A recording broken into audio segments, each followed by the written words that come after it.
Retiring as a single person can come with its own unique set of challenges, and how you strategize and plan out retirement becomes even more critical. And so in this video, I want to go through 6 things every single retiree needs to know to make the most of their money, save on taxes, and set yourself up for a secure and successful retirement. The very first thing you're going to face as a single is the tax system isn't for you. And there's multiple things here. The first thing is you don't get to take advantage of income splitting. And so when you hit retirement, there's a lot of different types of income sources that you could split with your spouse or common law partner if you had one. Obviously, that's not an advantage to you. So that's a huge disadvantage that a lot of people miss out on. Now, again, all of that income you're drawing in is all taxed in your hand. If you had someone else beside you with not a lot of income, you could shuffle that off. We live in a progressive tax system, meaning that the more money you make, the higher percentage of tax you pay on those higher amounts.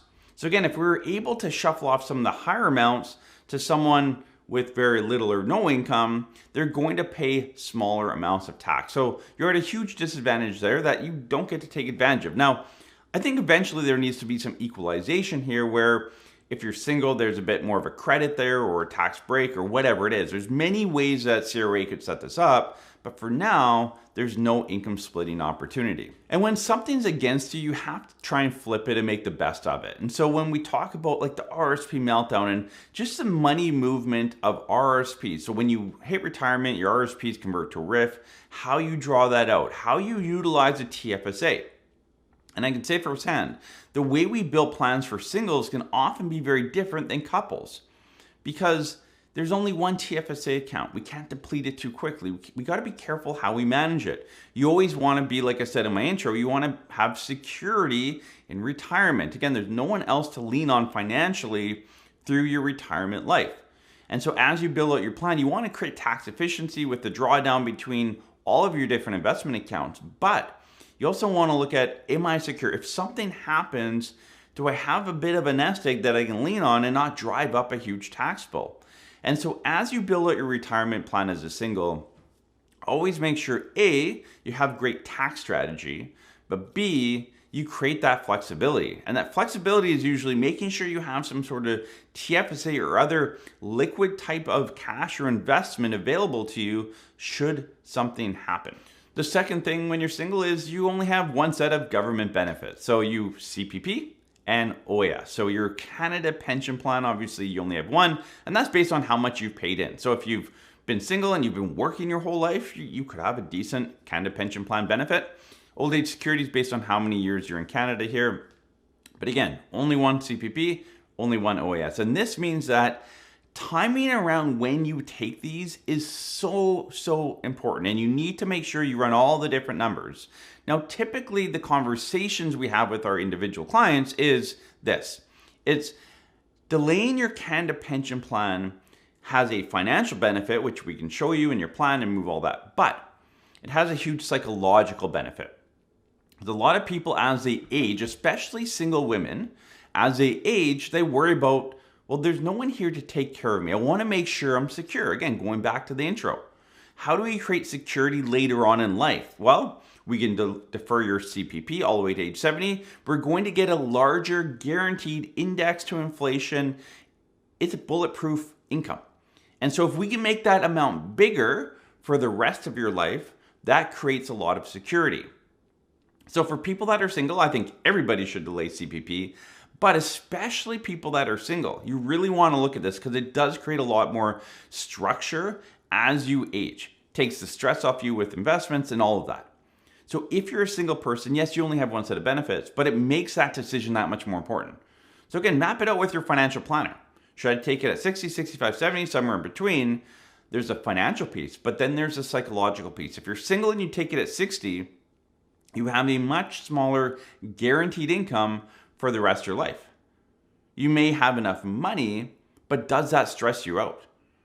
Because that means you're not spending your money earlier. That means you're going to plan on spending your money later in life. That means you need to invest it well. You need to manage it. Who's doing that for you? How is that being done? So all these things come into play as you live out your retirement. Number 3 is financial education needs to be a priority. And if you're watching this video, that's a great first step. And there's lots of great videos, content out there. There's courses you can take. We have a financial masterclass that's really built for kind of 20 to 45-year-olds, but stuff like that. There's tools out there to educate yourself, to get to know what the language is, right? Our industry is great at using these big terms that don't really mean a lot. And so, I try and dumb it down here a little bit as much as I can, but understand the language. So when you walk into your financial institution and they say something, you understand what they're saying. You need to understand that when you hit retirement, like what happens with all my accounts, right? Just watch. I think we have 600 or 700 videos on our channel now. We cover everything. Just search on our channel. If it's not there, leave a comment. We'll try and create some content around that. But educate yourself. You don't have anyone else to lean on.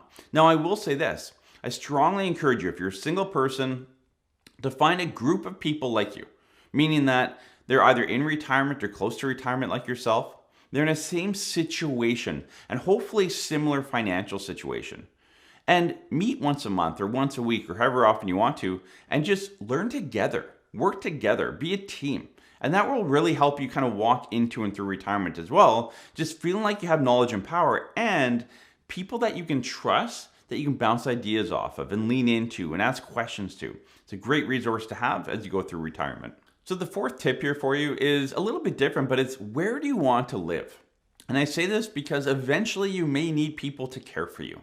And so a lot of times if you're single, maybe you have kids, maybe you have family around, you may want to live near them. You may want to live near main grocery shopping and that kind of stuff. Like, where do you want your life to be? Because if you're living out in the boonies and you're single, it's going to be tough to get support. You may have to move closer to that support. So we see a lot of our single clients move closer to family, to friends, to main cities, just to be able to have that resource. Eventually, you may not be able to drive. How do you go get groceries? How do you run your errands? Well, if you live close and you can walk to that stuff, that's a better option. So as you move forward, where you live might change based on the fact that you're single, and you need to make sure that you're looking after yourself. This is all part of the overall plan. Again, retirement plan is 10% financial, 90% psychological and other.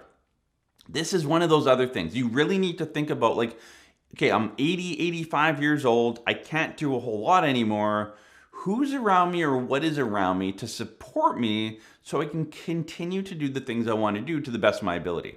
That's the process you need to think through. Tip number 5 for you is have a healthcare plan. And this doesn't mean go and buy like a Manulife or Blue Cross individual healthcare plan necessarily. It just means make sure you have a plan. And this is both while you're going through your 60s and 70s, and also a healthcare plan later in life. Like if you need in-home care or a care home, how is that kind of built into your plan? Oftentimes in a couple, one of you deteriorate a little bit quicker and the other person supports it. I saw it with my grandparents. My grandpa, he went downhill, my grandma supported, right? And he was able to stay in the home really until the day he died. The last 3 days he was in care facility, but really to the day he died, he was at home. Had he not had my grandma, he would have been in a care facility months, probably years before that. So again, if you're an individual, you don't have that person to support you. So things may look different when you build a plan. Like that no-go phase might be bumped up a little bit. It might be similar to your slow-go phase. Like it can look different for everybody. But think about that healthcare. What is the plan for your healthcare if you need to go into care home, even ongoing healthcare needs as you go forward, right? If you have something happen to you and you need to have someone come into your house, right?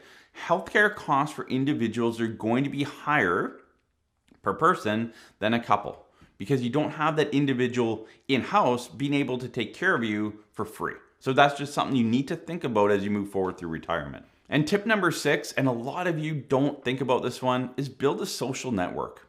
And again, I talked about it, educating yourself with a group of people. Well, it's doing anything with a group of people. Have that social environment. It's going to be really good for you. So as you transition from working into retirement, you need to think, who are the people or the groups of people around me that will stimulate my brain, will keep me going, keep me thinking, keep me active, whatever it is. Everyone's got different hobbies and goals in retirement, but who's gonna help you drive that bus? You're not gonna do it alone, I promise you that. So make sure you have a group of people around you. There are lots of clubs, and this goes back to where you're going to live. Like if you live somewhere, if your goal is to be part of a tennis club, and you live somewhere where it snows all winter and there's no indoor tennis courts, that's going to be a really big challenge for you. You may need to move somewhere where A, it's either warmer in the winter, or B, we live in Canada, so that's pretty tough, and B, is somewhere where it has indoor tennis courts. Like, that's a solution for you. So again, a lot of these tips kind of tie in together and come together. So what is your social environment, your social surrounding as you walk into retirement? You may not have one, and it's something you're going to have to work on. So what's a passion or hobby or interest of yours? Look around in your neighborhood. There's probably groups that you can join, right? My wife just joined a walking group here where I live. So there's like 20 women that just walk every Tuesday for an hour and a half. Perfect. It's meeting people in the community. A lot of the women she already knew from our kids' school, but again, it's just a social environment. And what are things like that that are in your community that you could join to have that social interaction as you go through retirement? So just something else to think about outside of the financial realm. It's really like, how are you going to have that social environment? How do you get stimulated in that way? So as you walk into retirement as a single person, again, here's 6 tips. There's a lot of other stuff going on, but remember that financial is a big piece of it, don't get me wrong, but there's so much other psychological, emotional, lifestyle choices that need to be considered that are hugely impactful for you as you walk through retirement. So I hope this was helpful, and we'll see you in the next video.